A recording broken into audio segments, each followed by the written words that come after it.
press the bell icon on the YouTube app and never miss. Ram मंदिर जब से बना है ना, उसकी नींव जब से रखाई है ना, तब से भारत में सब कुछ अच्छा ही हो रहा है, सब कुछ अच्छा हो रहा है। हमें मोदी जी जैसे हमें प्रधानमंत्री मिले, हमें गृह मंत्री अमित शाह जी जैसे मिले, हमें foreign minister doctor S Jaishankar जैसे मिले, और इस दुनिया की रक्षा करने वाले राजनाथ सिंह जी और अजित डोवल जी जैसे लोग मिले।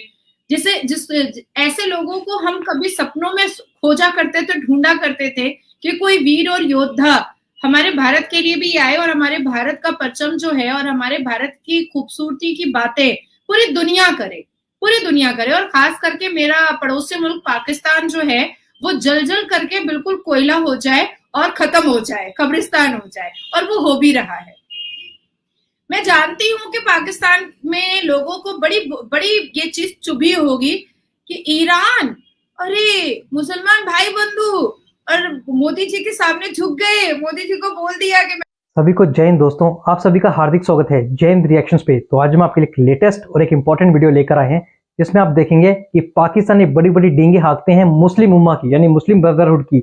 वहीं ईरान ने भारतीयों के लिए वीजा फ्री कर दिया और पाकिस्तान को दिखाया ठेंगा। तो इसी पे आप देखेंगे भारत की बेटी और सुप्रीम कोर्ट की सीनियर वकील नाजिया इलाही खान जी का बड़ा ही बेबाक और दमदार इंटरव्यू। तो ये वीडियो काफी इंटरेस्टिंग होगी, इसे अंत तक देखें और चैनल पे नए हैं तो चैनल को सब्सक्राइब कर दें, ताकि हम आपके लिए इंपॉर्टेंट लेटेस्ट और इंटरेस्टिंग वीडियोस लाते रहें। जय हिंद, जय भारत। सारे मुसलमान देशों को ले लिया पीएम मोदी ने अपनी मुट्ठी में। ईरान ने कर दिया visa free entry for Indians. Saudi Arabia ने अनलिमिटेड वीजास कर दिए। दुबई ने कह दिया आओ आओ हम हाजिर हैं। मतलब सारे मुस्लिम देश हुए इंडिया के आगे बस। तो क्या कहेंगी मैम के मुस्लिम देश इंडिया के आगे झुकाव करते जा रहे हैं। ओमान के आज पीएम भी गए हैं इंडिया। 26 सालों के बाद सब इंडिया इंडिया इंडिया पुकार रहे हैं। क्या वजूहात है और क्या कहेंगी आप, कैसा फील हो रहा है इस सब के बाद? राम मंदिर जो बन गया ना, तो भगवान राम की कृपा है। पूरी दुनिया 57 मुस्लिम कंट्रीज आज भारत से अपने आप को जोड़ने पर अपने आप को खुशकिस्मत समझ रही है। राम मंदिर जब से बना है ना, उसकी नींव जब से रखाई है ना, तब से भारत में सब कुछ अच्छा ही हो रहा है, सब कुछ अच्छा हो रहा है। हमें मोदी जी जैसे हमें प्रधानमंत्री मिले, हमें गृह मंत्री अमित शाह जी जैसे मिले, हमें foreign minister doctor S Jaishankar जैसे मिले, और इस दुनिया की रक्षा करने वाले राजनाथ सिंह जी और अजित डोवल जी जैसे लोग मिले। ऐसे लोगों को हम कभी सपनों में खोजा करते थे, ढूंढा करते थे कि कोई वीर और योद्धा हमारे भारत के लिए भी आए और हमारे भारत का परचम जो है और हमारे भारत की खूबसूरती की बातें पूरी दुनिया करे। और खास करके मेरा पड़ोसी मुल्क पाकिस्तान जो है वो जल करके बिल्कुल कोयला हो जाए और खत्म हो जाए, कब्रिस्तान हो जाए, और वो हो भी रहा है। मैं जानती हूं कि पाकिस्तान में लोगों को बड़ी ये चीज चुभी होगी कि ईरान, अरे मुसलमान भाई बंधु, और मोदी जी के सामने झुक गए, मोदी जी को बोल दिया कि मैंने वीजा फ्री कर दिया। तो देखिए उसकी बहुत बड़ी वजह है। जैसे आपके यहाँ पाकिस्तानी कभी भी चाइना के कुरीति के बारे में बात नहीं कर सकते हैं, लेकिन हमारे अंदर ये पावर है। मैं बात कर रही हूँ कि ईरान को अपनी छोटी सोच को कहीं खत्म करना पड़ा। ईरान जो कभी ईरानोफोबिया के नाम से जो मशहूर होता था कि भाई हिजाब पहनो नहीं तो लड़कियों का गला काट दिया जाएगा। माशा अमीनी का केस हम लोगों ने बहुत सुना। उसके बाद ईरान में जिस तरह से इस्लामोफोबिया और ईरानोफोबिया फैला, उस चीज को भी खत्म करने में जो फॉरेन मिनिस्टर ईरान की है उन्होंने बहुत अहम भूमिका निभाई है। और कहीं ना कहीं उन्हें भी एहसास हुआ कि हमें अब देश की तरक्की पर ध्यान देना चाहिए, हमें अब देश के हित में सोचना चाहिए। वो एक कहावत है ना कि छोटी सोच और पैर का चोट इंसान को कभी आगे नहीं बढ़ने देता है, कदम बढ़ाने नहीं देता है। तो छोटी सोच को जैसे ही ईरान ने उड़ा करके फेंका, वैसे ही धीरे धीरे उनके रिलेशंस ठीक होते हुए नजर आ रहे हैं। जाहिर सी बात है कि देखिए, और भारत को वीजा फ्री करना एक बहुत बड़ा डिसीजन था जो ईरान ने किया है, और बहुत सोच समझ करके किया है। भारत सबसे फास्टेस्ट ग्रोइंग मार्केट है आउटबाउंड टूरिज्म में, और ये बात मैं नहीं बोल रही हूँ, ये बात मैकिंसी एनालाइज बोल रहा है 13 मिलियन भारतीय टूरिस्ट ट्रैवल किया है 2022 में। 13 मिलियन। आपके यहाँ की तरह नहीं है कि टूरिस्ट वीजा पर सऊदी अरबिया में जाकर के भीख मांगने बैठ जाओ, ईरान में जाकर के भीख मांगने बैठ जाओ, गंदा कर दो, चिक्की बेचो और पापड़ बेचने का बाजार खोल लो, और बुर्का पहन करके भीख मांग रही है, तो पजामा पहन करके भीख मांग रहा है, तो नाड़ा खोल करके भीख मांग रहा है। तो ये हालत हमारे यहाँ नहीं है। हम जाकर के एक्सपेंस करते हैं, हम दूसरे देश की इकोनॉमी को बढ़ाते हैं, हम बहुत सारी शॉपिंग करते हैं, हम बहुत सारे जगह को एक्सप्लोर करते हैं, डिफरेंट रेस्टोरेंट और होटल्स को देखते हैं, कुछ एक्सपेंसिव चीजें खरीदते हैं, बहुत सारे घूमने की जगह को घूमते हैं। तो उससे क्या होता है कि दूसरे देश की इकोनॉमी जो है वो बढ़ती है। हमारे जम्मू एंड कश्मीर की इकोनॉमी कैसे बढ़ी? क्योंकि 2023 में 1.10 करोड़ टूरिस्ट जम्मू एंड कश्मीर में आए और वहां की इकोनॉमी बढ़ी और सारे के सारे फॉरेनर्स आए। अभी हम भी जम्मू एंड कश्मीर जाने के लिए बहुत उतावले होते हैं कि जम्मू एंड कश्मीर जाएंगे। तो जब पाकिस्तान को इसलिए लोग थूक रहे हैं उनके चेहरे पर, क्योंकि आप आकर के भीख मांगने का कारोबार खोल देते हैं, आप आकर के देश को गंदा करते हैं, शहर को गंदा करते हैं, गलीज बनाते हैं, जहालत बिखेरते हैं। लेकिन जब भारत के नागरिक बाहर जाते हैं तो शिक्षित भी होते हैं, यहाँ पर 80% लोग शिक्षित हैं, तो शिक्षित होते हैं और वो एक्सप्लोर करते हैं, वो इकोनॉमी पावर को बढ़ाते हैं। तो मैककिंजी ने के एनालाइज के हिसाब से 13 मिलियन भारतीय टूरिस्ट ने 2022 में अलग अलग देश को विजिट किया और घूम फिर करके आए हैं।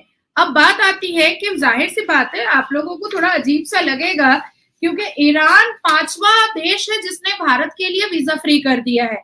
मलेशिया, थाईलैंड, श्रीलंका, केनिया, इन्होंने तो वीजा फ्री करके रखा ही हुआ था। उसके बाद फिर सऊदी अरबिया के बाद ये सालों में पाकिस्तान वीजा लेके जाएगा। सऊदी अरबिया ने हज पिलग्रिम्स के लिए हमारे भारतीय महिलाओं को जो अकेले भी जा सकती हैं उनके लिए बहुत सारी फैसिलिटीज सऊदी अरबिया ने कर दी।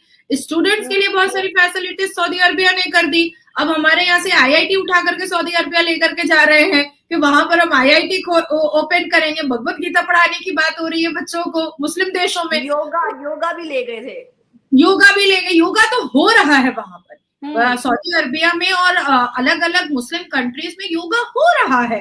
तो उनको इन चीजों से फैसिलिटीज मिल रही है, इन चीजों से उनको लाभ मिल रहा है, इसलिए तो वो कर रहे हैं ना। अगर उनको कोई बुराई नजर आ रही होती या इससे कोई बैड इफेक्ट नजर आ रहा होता तो कंटिन्यू तो नहीं रखते ना, बिल्कुल भी नहीं रखते ना। अब 72 एकड़ की मंदिर दुबई में बन गई, इतनी खूबसूरत बनी है, बल्कि मैं जाने भी वाली हूँ 2024 के मार्च या अप्रैल में मैं विजिट करने के लिए जाने वाली हूँ। तो इतनी खूबसूरत बनी है, मैं वहां से वीडियो करके आपको जरूर दिखाऊंगी। आंखें जो है ना वो पथरा जाएंगी। मुस्लिम मुल्क में, दुबई में 72 एकड़ की मंदिर इतनी खूबसूरत बनी है, वहां पर यूनिवर्सिटीज में भगवत गीता के श्लोक लिखे हुए हैं। अब आप सोचो, तो जाहिर सी बात है ना कि उस श्लोक से मानवता झलक रही है। भगवत गीता के उस श्लोक से, उस चैप्टर से लोगों की जिंदगी खूबसूरत हो रही है। यही वजह है ना कि लोग पसंद कर रहे हैं इन सारी चीजों को। अब बात आ रही है कि ईरान के टूरिस्ट मिनिस्टर ने ये बात साफ लफ्जों में कही है कि हम जिस हिसाब से अपने देश की उन्नति को मद्देनजर रखते हुए हम भारत को वीजा फ्री कर रहे हैं, साथ साथ ईरान के फॉरेन मिनिस्टर जब हालिया में मोदी जी से मिले थे, हालांकि वो प्रोटोकॉल से बाहर था, फॉरेन मिनिस्टर मोदी जी के साथ नहीं बैठ सकता, क्योंकि हम भारत में जितने भी लोग जो सनातनी हैं और भगवत गीता पढ़े हुए हैं उनके अंदर मानवता बहुत होती है। हम वो नहीं सोचते हैं कि अच्छा वो फॉरेन मिनिस्टर है वो मेरे साथ क्यों बैठेगा, नहीं बैठ सकता है, बातचीत कर ही सकता है, इसमें क्या प्रॉब्लम है। तो मोदी जी बहुत डाउन टू अर्थ है, ये सबको पता है। आप कल ही तो वो वर्कर्स के साथ बैठ करके जमीन पे खाना खा रहे थे स्टील की थाली में। तो उनके लिए ये बड़ी छोटी बात नहीं है। उनके लिए कि अगर कोई व्यक्ति कोई देश से फॉरेन मिनिस्टर आया है, वो बात करना चाह रहा है, तो वो बैठ सकता है मेरे बराबर में। बैठो आराम से बात करो, मैं तुम्हारी बातें सुनूंगा और जहां पर तुम गलत होगे वहां पर तुमको टोक भी दूंगा। तो उसी तरीके से जब फॉरेन मिनिस्टर ने खुद अग्री कर दिया कि हमको एफर्ट लगाना पड़ेगा, ईरानोफोबिया कैंपेनिंग जो चली थी, ईरानोफोबिया का जो एक सबके दिमाग में जा चुका है कि इस्लामोफोबिया पूरा चढ़ चुका है ईरान में और ईरानोफोबिया हो चुका है, तो कहीं ना कहीं इस स्टेप से और भारतीय जब यहाँ पर आएंगे तो हमारा माहौल भी खूबसूरत होगा, हमारा माहौल भी लिबरल होगा। ये मैं नहीं बोल रही, ये ईरान का फॉरेन मिनिस्टर बोल रहा है, क्योंकि हमारा कल्चर, हमारी संस्कृति, हमारे संस्कार, हमारा जो एक्सप्लोर करने का और लिबरल का जो हमारा ऑरा है भारतीयों का, ये सारे तमाम मुस्लिम ममालिक को बहुत पसंद आ रहा है। बहुत